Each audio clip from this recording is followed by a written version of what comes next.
Shout it to be that car seat. You twig. Bro, she twig.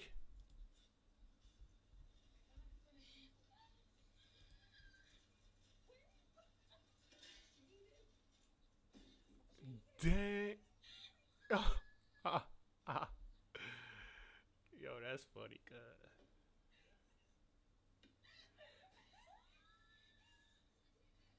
Wow. Oh snap! I got a live stream to do.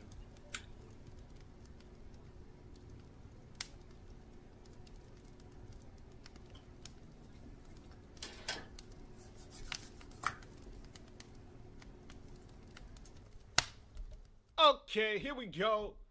You got to talk about it, man. Week one is complete. I don't think Tyler Show is going to do anything to shift the conversation to the best quarterback of week one that is a rookie. Now, if you guys know anything about this past NFL draft, not NBA draft, the NFL draft was mostly watched simply because everyone wanted to see where Shedeur Sanders was going.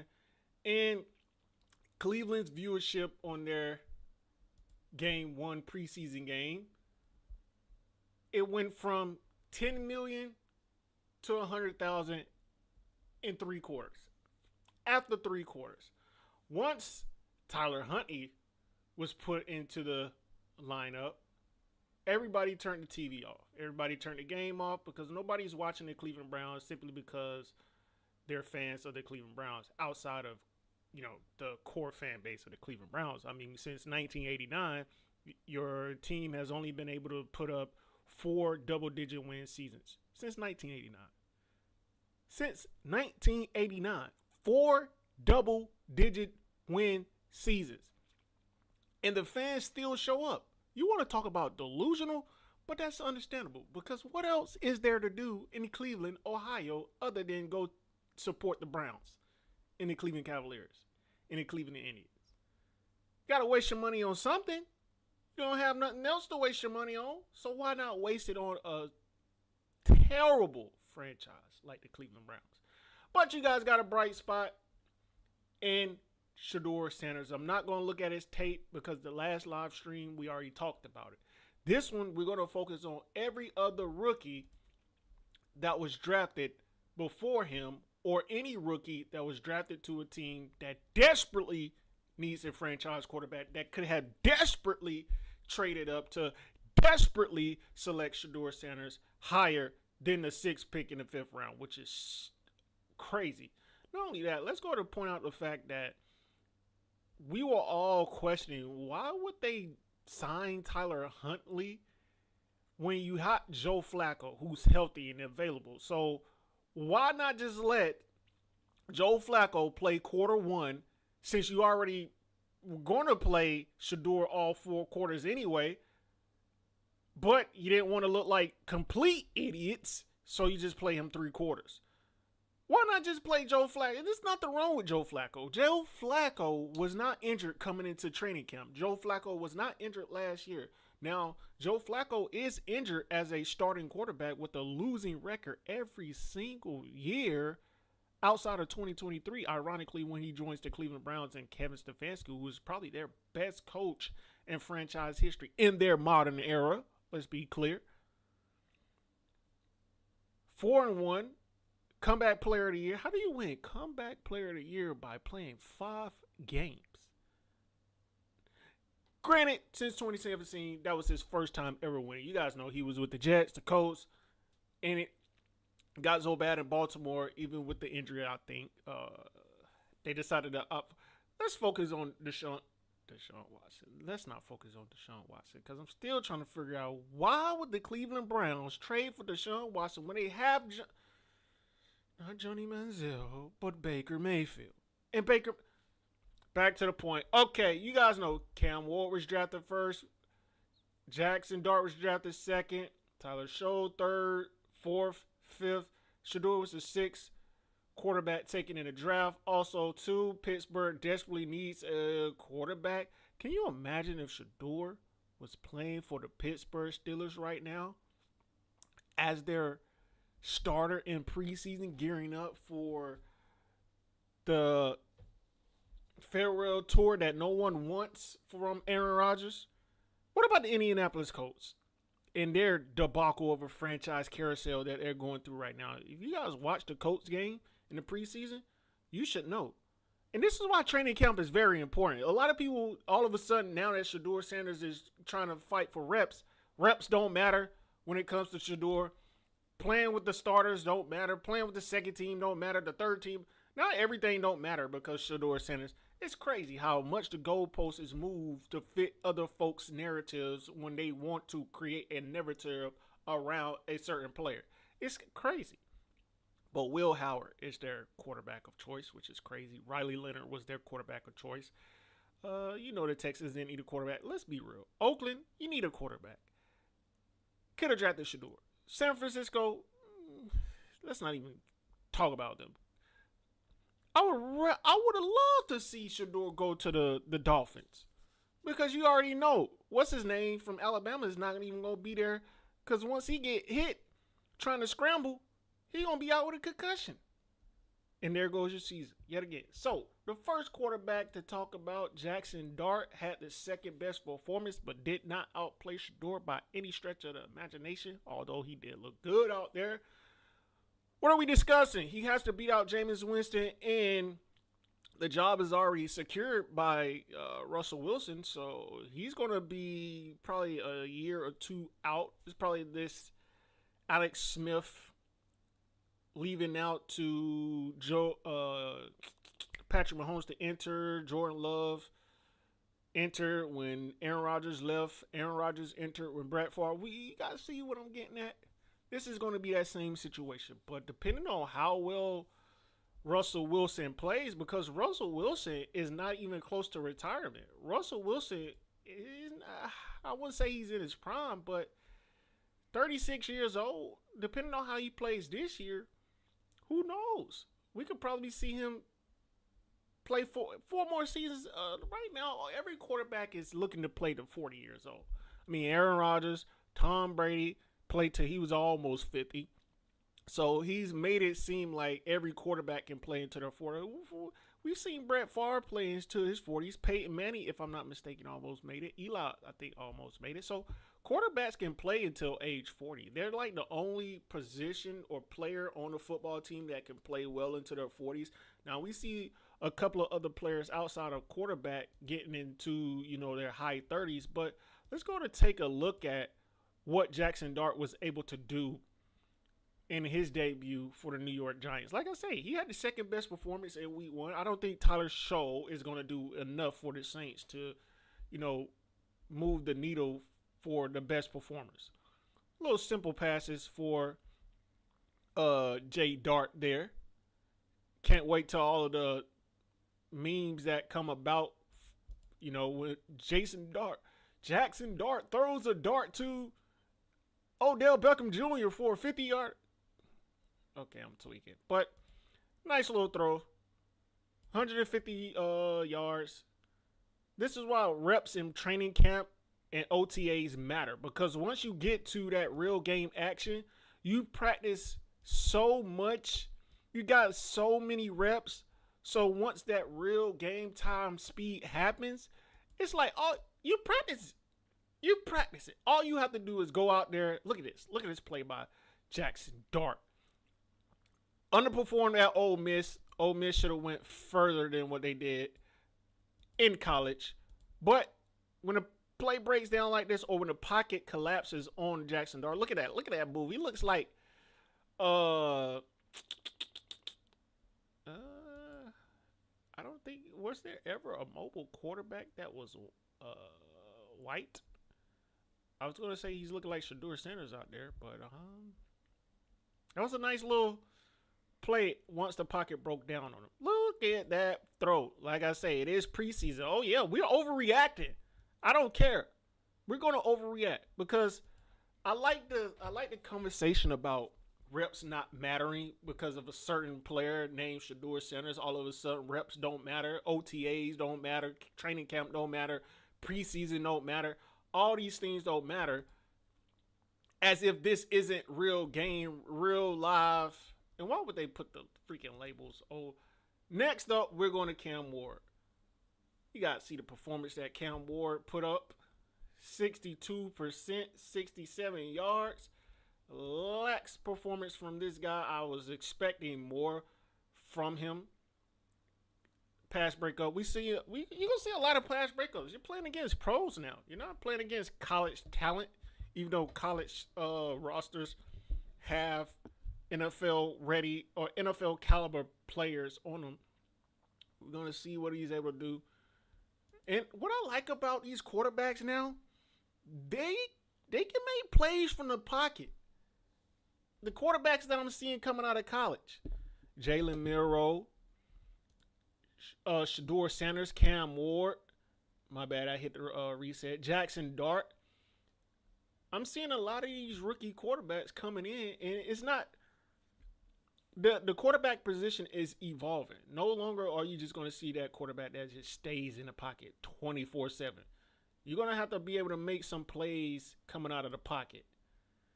And that's a nice throw right there. It was a Oh yeah, that's a nice throw. I was gonna say it was a little sketchy throw, but he threw that up and over the defender, out of the reach of the defender. I think Tyler Show, Dylan Gabriel. Who else do I want to pick on? What's the quarterback for the Cardinals? The little short guy. Y'all know who I'm talking about. That probably would have been picked off. I want to see what Tyler Show gonna do today. That's what I want to see. Because the Saints, you gonna skip over Shedeur to tank this season? Oh yeah. Cam Ward. I don't think did Sanders have a throw that went directly into the opposing. I don't think when I was watching the game, I don't think he ever had a throw. I think he had a ball that was almost intercepted due to the wide receiver. But I don't think he ever had one like this that was that close, where it touched where he threw it directly to the opposing team. I don't think he had as bad of a play like that from Cam Ward. I mean, why would you? Because when I was watching the film from Shedeur, I was questioning why would he not look around this way. He was always, go watch my last live stream. You guys have seen me talking about it. He will always focus on the right side of the field, unlike Cam Ward, or the right side of the offense instead of the left side, because I'm not going to say this could be inverted. It could be the left side. Yeah. He was always focused on this portion of the field when it was time for him to, activate the play for his team. He would never look over here. As I was breaking down his footage of the game in my last live stream, the very first one before this one. So you guys can see Shedeur and me talk about him and his eyes always being on his side, where teams are going to learn his tendencies and know that he loves looking at the right side of the offense instead of the left. But it could have been because of the way the defense was playing as I was talking about him in that one. Just like this safety was up here, blanketing or covering double coverage. I wouldn't call this double coverage, but he was making it safe for the cornerback, for lack of a better term. And I guess Shedeur pre-snap always noticed the safety over the top, but on the right side, you will have a safety over the top as well. But he will also have more receivers on this side, so you have more chances on this side versus this side. You only got one shot over here. You got to put it close to the sideline. So go watch that last live stream. And that's exactly why, now I realize why Shedeur was never focused on this side. But he's going to have to focus on that side and take those chances, but not throw it directly to the defense. Throw it where only your receiver can catch it. And I guess that's why. But that's Cam Ward. Jalen Milroe was also drafted before Shedeur, but then outperformed him on week 1.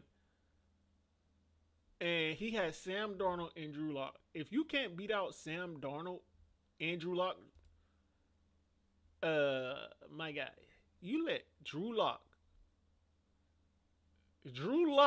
outperform you. Oh my gosh, that's crazy. And it was versus the Raiders too. Nice little pass there.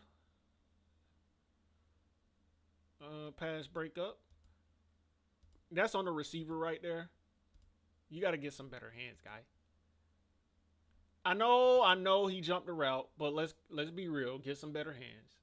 Megatron would have caught that. I'm telling you right now. Julio would have caught that. That was a catchable ball. Dang, he didn't even look at any of his other progressions. He went straight for the tight end in a dangerous spot. Ooh, look at that defense. That's a soft spot right there. Look at him. Ooh, come on, man. Come on, dog. You know you got help at the top. Shoulder shrug him. Break check him or something. Because you know if you get beat right here, just slow him down right there. Slow him down right there. Chip him or something. You just let him get that. Ooh, look at it. If you're going to take your eyes off him at the end, come on now. He took his eyes off him right at the end. Is it because of the way the wide receiver head tilted? I'm pretty sure that's why he looked back. Let's see. Oh, yeah, that's why. Okay. But still, you could have chipped him or something. Is that the fullback? I don't think a tight end was wearing number 38. See, this is what I'm seeing different watching these quarterbacks versus Shedeur. Like I told y'all, when I was watching Shedeur's footage, he would never look to the left side of the field. He will always be focused on this area. But Jalen Miro looks over there. And now that I realize it, it's probably good to not focus on that side of the field because as soon as Jalen Miro looks over there, he just scrambles. And a lot of bad plays was happening with Cam Ward when he was looking on the left side of the field. So right here, I think the left side would be up here and the right side would be down here because it's inverted. So don't think this is the left side and that's the right side. And good things always happen when you look at the right side of the offensive formation. Like I said, it's inverted right now. So technically, if they were going this way instead of this way, this would be the left side. This would be the right side. So now this is the right side. This is the left side. Stay with me now. Stay with me. And he's looking to the left again. And a good play happens from that side. But however you want to look at it, I think it's inverted. Just for the sake of the argument that I was making. So for Jalen Miro, it looks like he'll be making a lot more plays with his feet instead of his. So let me go to and see his rushing because he was doing a lot more running than throwing. And this is why when I was watching Shedeur in college, I will always ask the question of why is he staying in the pocket? He could literally run right there. Go ahead and run. Run, man. Run. And I've came to the realization I got to make this point every time I talk about it because I don't think many people realize it. Even with that horrid O-line, I think Shedeur did himself a disservice. He had 38 rushing yards, 27 was his longest, by only making plays from the pocket and focusing solely on making a play from the pocket instead of using his feet. As he showed you in the preseason against the Carolina Panthers, he can make plays out of the pocket using his feet. And he is faster than I expect. He's not faster than Jalen Miro, but Jalen Miro looks like he'll be making more plays using his feet instead of, developing as a pocket passer. And it's too late now. He's already who he is now. I'm not going to say he can't develop into a better pocket passing quarterback because Lamar Jackson was able to develop into that. But does he have the tools, the intangibles, and the resources to do that? We know Lamar had all that. He had one of the greatest coaches in the game right now, if not in history, in terms of being a head coach. So, with that being said, Shedeur, on the other hand, when I was watching him in college, I would always have that question: why is he always in the pocket? Get out of the pocket, scramble. You can scramble right there. He had so many plays where he could actually, make a case or could have helped this case for Heisman or had, even more crazy numbers in college. But he focused solely on developing as a quarterback from the pocket. And that has helped his game tremendously because when I saw him play against the Carolina Panthers, I was like, you know what? And I come to that realization every time I see him in big game situations where you have to stay in the pocket and make a pass and not just solely rely on your feet. Because if you do that, you're going to lose the skill and the ability to make plays from the pocket.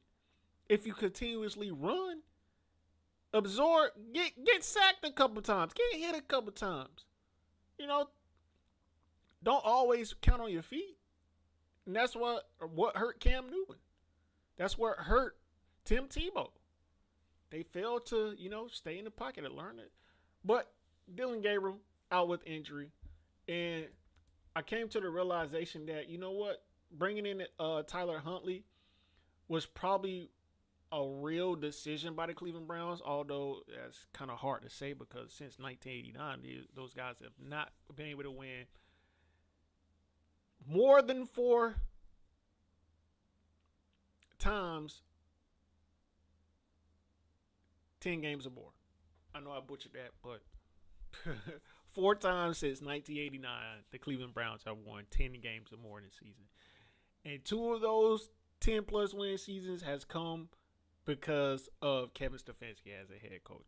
That is crazy. When I seen that, and I will only have found that out with Shedeur going to the Browns. I have never been this interested in the Browns in my life, and deservedly so. Why would I be? When I saw that, and I saw how many, for those who don't believe me, I'm going to go ahead and show you since I got full screen mode pulled up right now. We just going to go to the Cleveland Browns freaking encyclopedia so you guys can see it. How terrible this team is, man. Look at all these single win seasons. All these single win seasons, man. But I started from 1989 for those that are wondering, because that was the last time of relevance that they were in the playoffs consistently. They would be in the playoffs and lose consistently. And I'm talking about the modern era. For me, the modern era of sports was the 90s. Granted, you could say the 80s and the 70s, but I'm saying the 90s were the modern era of sports. I mean, that's when you got full-fledged technology just going crazy. Technology was advancing. In the 40s, we're not even going to count the 40s. I mean, you don't count the 60s for basketball. So I started at 89 simply because that was the last time they made the playoffs, and that was the last time they won 10 or more games up until 1994. But as you guys can see, another gap from 94 to 07, another gap from 07 to 2020. It's crazy. Since 1989, your team has only won 10 plus games 4 times. And Kevin Stefanski has 2 of those with Baker Mayfield and Joe Flacco and Deshaun Watson. That should tell you all you need to know about the Cleveland Browns and the decisions they don't know how to make as an organization. Back to Shedeur Sanders to end his thing. Like I said, in college, he made plays from the pocket. He focused solely on making plays from the pocket and getting better as a pocket passing quarterback instead of always relying on his feet, because you need to understand situations at the quarterback position in the pocket versus running all the time. You can't always run. Make plays from the pocket. And that's why I think he's going to be the best equipped for, the NFL.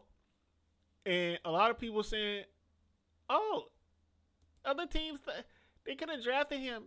Oh, my God. If they thought he was good enough, they could have. No. We know why.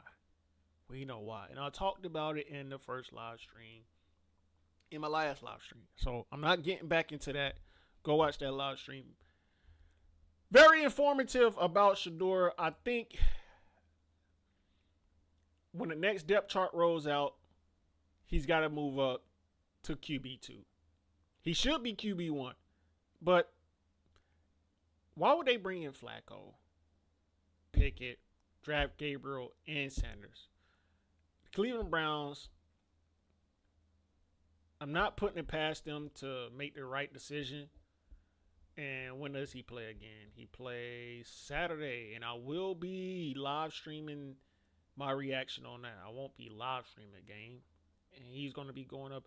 Hopefully, we get to see him again. But like I said in the last live stream talking about Shedeur, I think the Panthers game was the last game we were going to see him, because now they have to play Joe Flacco, Kenny Pickett, and Dylan Gabriel, and at least one of these preseason games because of how well Shedeur Sanders has played. And they're going to be going up against the Eagles and the Rams. And if they lose either of those games, with Shedeur Sanders not starting them at the beginning, the first quarter, he being the starter, we're going to always look at this game and say, Shedeur Sanders is one of the sole reasons why. I can't say one of the sole reasons why. He was the main reason why they actually won this game. Let's be clear. His play on the field was the main reason. And the way the team followed him, the way not everybody has that, ability to lead, have grown men want to lead, be led by another man. Now, as humans, we all have the desire to be a part of a family, but every family has a leader. Now, it just happens naturally. If you force it, people are going to notice that you're forcing it. Shedeur, it just comes natural to him because when he was growing up and being nurtured, who was his father? The greatest NFL player of all time, if not one of the greatest. A lot of people will say Joe Montana, Jerry Rice, Tom Brady. In my opinion, I would say Tom Brady is the greatest quarterback of all time. But I would still choose Joe Montana over him because I've seen Tom Brady with my own eyes lose to one of the most overrated athletes in history, sports history, Eli Manning. He lost twice to Eli. Not only that, how do you lose with Randy Moss and then you go 18-0, what are you, 17-0, and you lose it? Come on, man. You can't be no GOAT. If LeBron can't be the GOAT because of how many losses he has in it, come on, man. What are we talking about here? I'm still picking Joe Montana. Forget that. I ain't never seen Joe Montana lose to no Eli Manning. Are you crazy? It's like Joe Montana losing to Dick Butkus. And I just chose Dick Butkus. I'm not sure what position he played. I just think that name is funny. So don't hold that against me. But the second game, if Flacco, hopefully we get to see Shedeur Sanders start every single game. And if they go 3-0 and then we see Flacco start, bro, it's going to be funny watching the Browns because they constantly get in their own way. They literally had Kevin Stefanski and John. Why do I keep wanting to call Baker Mayfield Johnny Manziel? They literally had Kevin Stefanski and Baker Mayfield building something in terms of turning it around for the Cleveland Browns. You guys remember how terrible and how much of a laughingstock the Browns were. Browns fans were showing up to the games with paper bags over their head. That's how bad it got before Baker Mayfield got there. Not only that, Baker Mayfield was on his fourth coach in like 4 seasons with the Tampa Bay Buccaneers. He's playing with them right now. With the Cleveland Browns. I'm getting so mad because how do you pass that up and trade for Deshaun Watson knowing what you know about him and knowing what he was dealing with at the time? It was allegations. And not only that, you made him the highest paid NFL player in history at that time. What are we doing here? You got Baker Mayfield right there. Build and develop around Baker Mayfield. literally got their first with Baker Mayfield. They got their third 10-plus winning season since 1989. Their third. So I don't expect this team to make any bright decisions in the foreseeable future in terms of trying to build a championship contender. Now, drafting Shedeur, bringing Myles Garrett back in, but like I say, for some reason, I just feel like all players that get their, I ain't gonna say that. I'm gonna say that for another time because I think Myles Garrett deserves the benefit of the doubt because he has been healthy for the most part. But what I was about to say is, I feel like every time players get their max contracts, in the NFL, it seems like they get injured. In the NBA, not so much, but in the NFL, I just feel like that.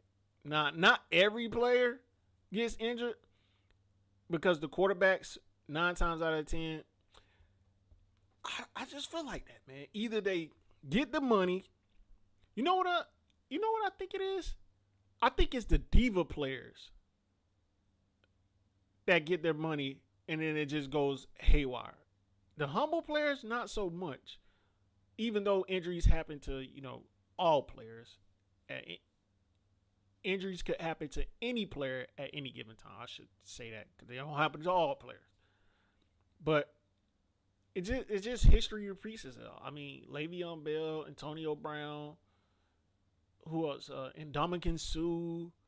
A lot of players get contracts. A lot of the diva players, I realize. The humble players, not so much. So Myles Garrett I want to see him healthy. Stay healthy this year, buddy. But I want to know. And that's why following this team is so funny right now because the only reason that we're following the Cleveland Browns is because of Shedeur. But I want to know which quarterback starts. Because we know how difficult hamstring injuries are. But, okay, he did participate in 707 drills. He's questionable, and that was 4 days ago. Who is Mary Kay Cabot? Because I keep hearing a lot about her, man. Of course. She's got to be Republican. I keep hearing a lot about her disrespecting Shedeur.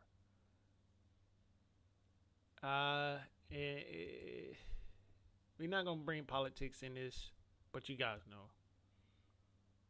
They love politics. It's like they can't get away from it. Of the Cleveland Plain Dealer reports.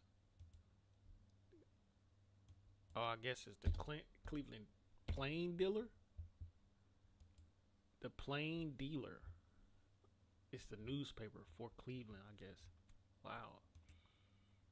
So, I just hear a lot about her. Every time it's something about Shedeur. Just Mary Kay Cabot said this. Mary Kay Cabot did that.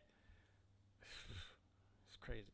And that's the only reporter that I'm hearing about over all the other teams. And I follow football heavily, and she's the only person that I'm hearing about.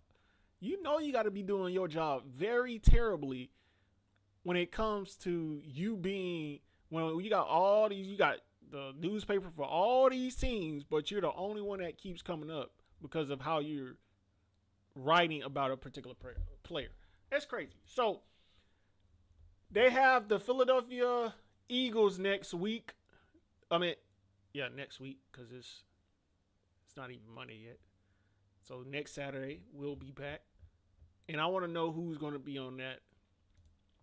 Who's going to be the starter? Right now, Joe Flacco is still the starter. He's the QB1, but you got the questionable, and I guess we'll see the starters, the ones, the last preseason game.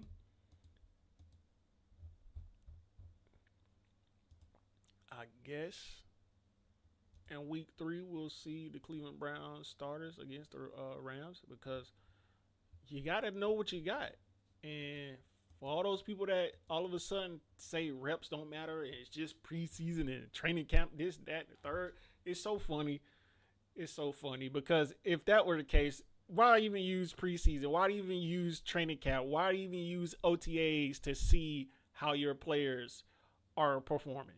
Why not just start the season week 1 if these reps don't matter? Come on, man. Training, everybody has to have reps. Even you at your daily job, wherever that is. Are you a car washer? You got to be trained. You can't just go out there and just automatically know how to wax cars. I'm talking about the real washers. I'm talking about the detailers. Let me be clear. I ain't going to say a car washer because anybody can wash a car. I'm talking about the detailers. The detailers out there. You need training for that. You can't just throw in a clay bar and think, oh, my car going to look showroom ready. Are you a burger flipper? You need training. You can't just show up to McDonald's, put in your application, and unless you are a burger flipping vet, then you could, but you still need training to get to that point. Are you a doctor, a lawyer? It's called practicing medicine, practicing law, but you're technically training. You need reps. Everybody needs reps. Babies, when they come out, come on now, when they start to walk, what's happening? They getting them reps.